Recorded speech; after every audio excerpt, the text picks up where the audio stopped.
Saya minta maka nanti diskusinya itu jangan terlalu spesifik ya. Soalnya kalau terlalu spesifik nanti orang kejar-kejaran dikira kita mau perang melawan MUI gitu kan. Apakah kita punya kapasitas, punya kemampuan profesional untuk itu? Ini kalau ada yang ngomong begitu itu saya sebetulnya ya orang NU itu kalau melaratnya lama ya gitu ya. Tapi kalau pinternya kan ya pinter. Ini bukan orang goblok-goblok ini. Kita sudah punya kapasitas profesional untuk itu. Tidak percaya nanti lihat, masa kita belum jalankan udah dibilang nggak profesional gimana? Nanti lihat bahwa seolah-olah lalu jadi tambang yang merupakan energi fosil itu diharamkan. Kalau orang bicara hal-hal abstrak seperti etika, moralitas itu kan abstrak semua. Ukurannya apa? Tapi memanfaatkan batu bara itu tidak otomatis haram. Nah kalau soal asal usul cara dan penggunaannya itu bukan cuma batu bara. Ayam goreng itu bisa haram kalau ayamnya nyolong, nyembelihnya tidak bener gitu. Itu dipakai misalnya lalu dipakai tombokan judi misalnya, jadi haram semua walaupun ayam goreng gitu loh.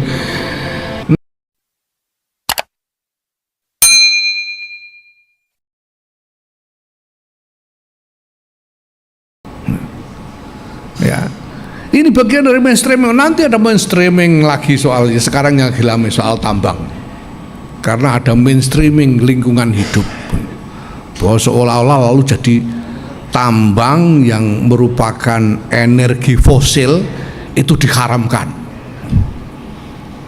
Ini strategi mainstreaming sudah berlangsung lama sekali sebetulnya ya. Apalagi ada kerusakan lingkungan hidup dan sebagainya. Nah kita harus punya cara untuk menanggapi ini dengan jernih ya. Dan kita punya modal untuk itu berupa legacy Ahlussunnah wal Jamaah, yaitu fikih ini. Kalau orang bicara hal-hal abstrak seperti etika, moralitas itu kan abstrak semua. Ukurannya apa? Nah kita punya ukuran yang jelas itu, yang saya bilang sudah kayak AI itu. Ya, kalau masalah dimasukkan del itu keluar jawabannya itu udah bisa. Fikih itu udah lengkap ininya, metodologinya itu. Asal tasawurnya beres, jawabannya beres. Kalau ada jawaban yang nggak beres kayak begini nih, itu karena tasawurnya nggak beres, kan gitu. Padahal menurut apa namanya Kiai Sal gimana itu at-tasawur itu al-hukmu ya itu far'un an tasawwuri, nggak bisa dipisahkan. Tasawur nggak beres, hukumnya jadi nggak beres. Ini hal yang penting sekali untuk kita pahami supaya kita jernih. Kalau kita jernih, ini kita tidak gampang bingung lihat diskursus yang semua lalu jadi diberi muatan politik ini. Mainstreaming macam-macam isu itu sudah masuk ke dalam ranah pertarungan politik. Kalau kita ikut-ikutan itu, kita jadi korban politik. Ulama ini lalu jadi instrumen politik. Tidak boleh begitu. Kita punya warisan ilmu yang jelas kok, fikih jelas kok. Makanya ketika orang ngomong wah tambang haram, ya kita harus lihat secara fikih. Tambang haram itu kan soal haramnya itu karena cara pengelolaan dan intifaknya dan penggunaannya. Jadi asal usulnya, cara mengelolanya dan penggunaannya itu yang bikin haram. Tapi memanfaatkan batu bara itu tidak otomatis haram. Nah kalau soal asal usul cara dan penggunaannya itu bukan cuma batu bara. Ayam goreng itu bisa haram kalau ayamnya nyolong, nyembelihnya tidak bener gitu. Itu dipakai misalnya, lalu dipakai tombokan judi misalnya, jadi haram semua walaupun ayam goreng gitu loh. Nah maka di tambang ini harus kita lihat bagaimana asal usulnya. Nah, kalau asal usulnya halal, wong ini pemerintah itu kepingin mencari jalan breakthrough untuk memecah kebekuan dari asimetrik distribution of resources. Jadi ini kan ada ketimpangan distribusi resources nih, tapi yang sudah menikmati terlanjur kuat sekali. Itu perusahaan-perusahaan tambang yang ada itu sudah menguasai jutaan hektar yang mereka boleh di masa lalu, entah dengan cara apa, wallahu a'lam gitu loh. Nah itu, terus gimana caranya supaya ada distribusi yang lebih adil? Nah di sini pemerintahan Pak Jokowi lalu cari akal, mereka dikasih deadline, harus bisa menggarap lahan yang menjadi haknya sebagai izin, yang izinnya sudah dia dapat sampai batas waktu tertentu. Kalau tidak memenuhi target, maka lahan yang sudah dikasih izin itu akan dipotong, itu namanya relinquish. Dan akhirnya dipotong beneran, nggak tercapai, dipotong beneran. Lahan yang tadinya dikuasai oleh pengusaha-pengusaha dipotong. Lah sesudah dipotong mau dikasih siapa? Kalau dilelang lagi ya jatuh ke tangan pengusaha itu lagi, gimana sih? Tidak terjadi redistribusi. Terus dikasih siapa? Kalau dikasih cuma sembarangan juga jadi masalah. Maka dijadikanlah kalau orang Jawa itu ya, ormas agamanya dipakake gitu loh. Itu artinya dijadikan sasaran. Tapi ya sasaran masuk akal, karena kalau ormas pasti dia pakai untuk urusan agamanya dan sampai kepada umatnya. Gitu pikirannya itu. Kalau diserang ya biar nyerang ormas agamanya, jangan nyerang pemerintah, kan gitu maksudnya. Gitu. Maksudnya kan begitu. Nah apa? Nah kemudian ditawarkan, kalau ormas mau silakan ambil, silakan mengajukan permohonan. Ya, barang sudah ditawarkan begini masa nggak mau? Sampean ditawani gedok aja mau, ditawani tambang. Ya, kita maulah, kita ajukan kenapa? Karena kita butuh. Kita jelas butuh, ini desperate ini ya, orang ini udah melarat berapa lama ini sampai imajinasi kaya aja nggak punya.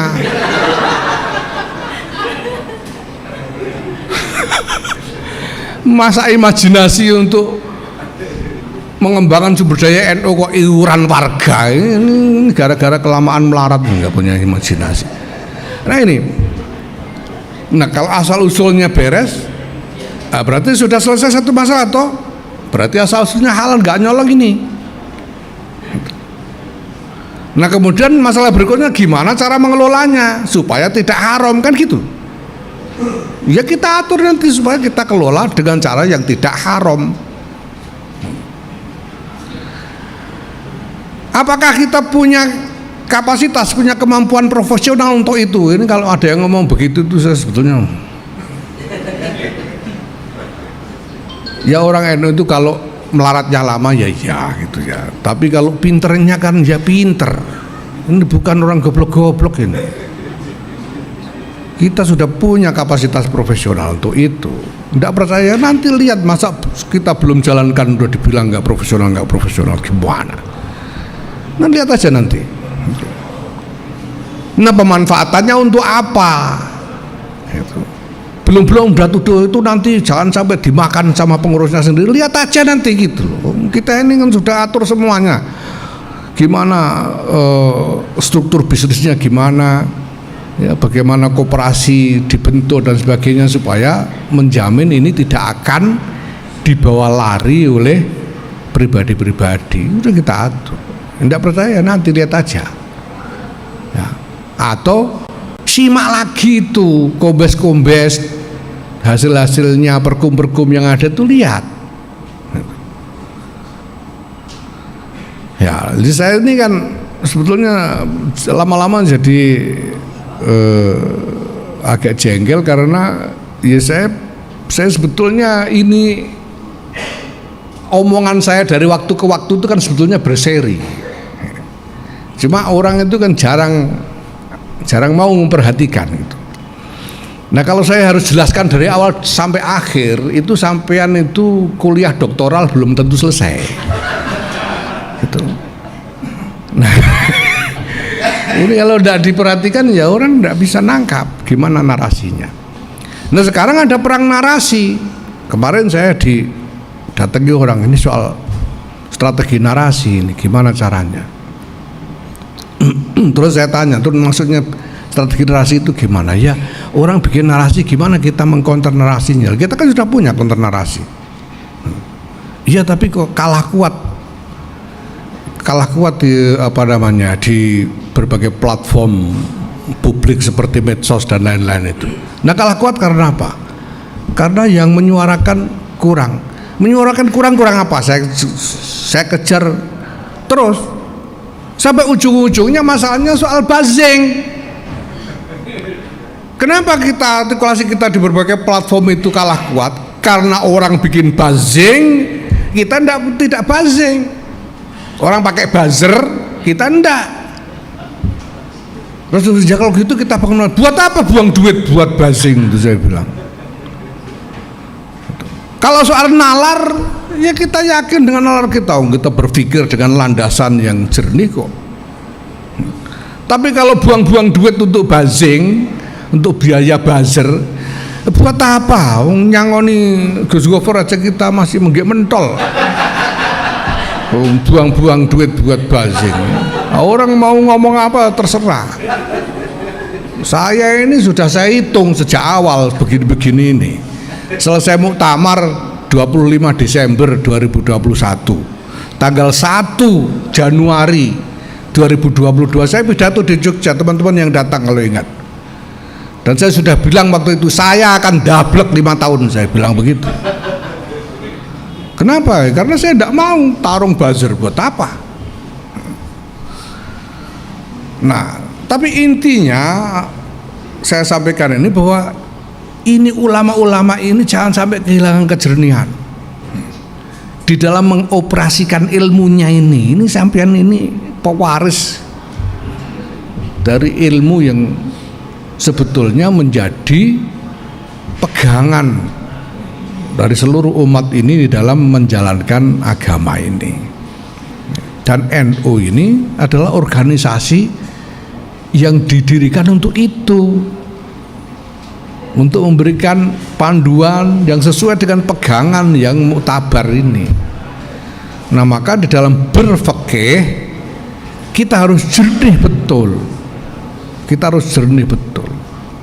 Kita harus menyadari dan mulai mengorek-ngorek. Makanya kita bikin wacana fikih peradaban untuk mengorek mindset yang memenjara kita, tapi sebetulnya sudah tidak bisa lagi dipakai gitu.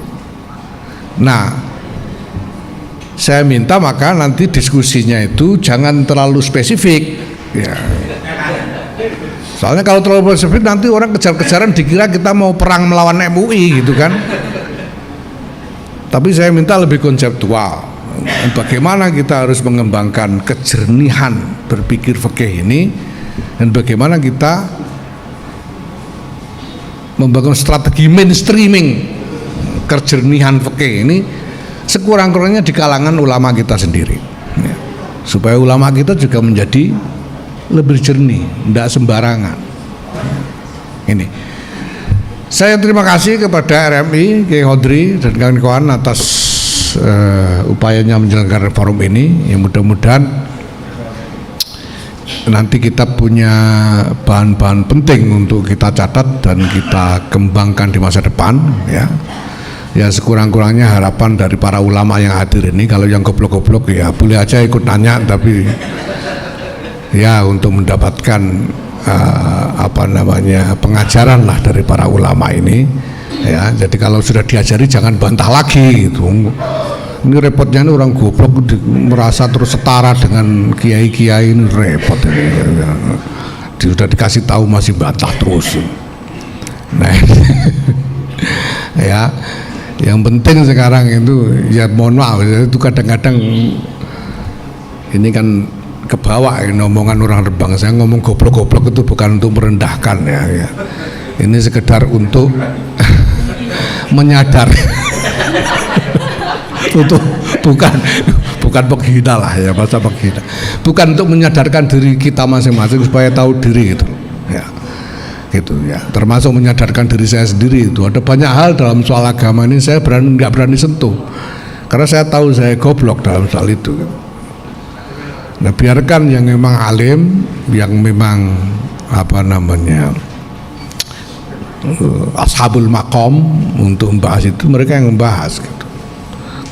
Karena pada dasarnya dunia ini jadi tidak baik-baik saja ini karena orang-orang goblok kebanyakan ngomong gitu. Kalau orang goblok ini diem aja sebetulnya dunia ini akan lebih baik gitu ya. Ya. Itu ada kok apa namanya syairnya itu gimana Gus itu yang di Ta'lim itu antara apa alimun mutahaddiku dan apa jahilun mutanasiku. Jadi gimana saya lupa bunyinya syairnya, pokoknya apa fasadun kabirun alimun mutahaddiku wa akbaru minhu jahilun mutanasiku gitu. Ada bencana besar itu karena orang alim delomor, mutahaddiku itu delomor seenaknya sendiri, itu bencana besar. Tapi lebih besar bencana lagi kalau ada orang goblok-goblok yang terlalu khusyuk gitu. Kenapa? Karena orang goblok khusyuk itu dikiranya oleh orang banyak, wah alim ini kok khusyuk, ini kayaknya alim, terus dimintai fatwa padahal goblok kan gitu. Makanya itu akbaru minhu. Saya pernah dengar sendiri abahnya Gus Gofur bilang dunia rakar Quran masalah yuk gue goblok-goblok tuh khusuk-khusuk itu apa cari mereka. Orang jahil tampilannya khusuk terus dikira oleh orang banyak dikira alim dimintai fatwa karena jahil seneng dia, wah aku dianggap begitu terus berfatwa seenaknya sendiri, itu akbaru minhu itu ya. Nah ini sekedar untuk mengangkat itu karena orang cenderung lupa, apalagi dengan medsos ini kan sudah nggak ketahuan, semua orang merasa setara semua, bakul geduk dengan profesor gitu, merasa sama aja, supaya yelan nggak karu-karuan. Profesornya juga karena gengsi lalu melayani aja, yelannya orang nggak karu-karuan. Nah ini ya ini saya kira perlu kita sadari kembali ya, supaya apalagi di lingkungan Nahdlatul Ulama ini yang segala sesuatunya itu harus sungguh-sungguh didasarkan pada syariat. Terima kasih. Wallahul muwaffiq. Assalamualaikum warahmatullahi wabarakatuh.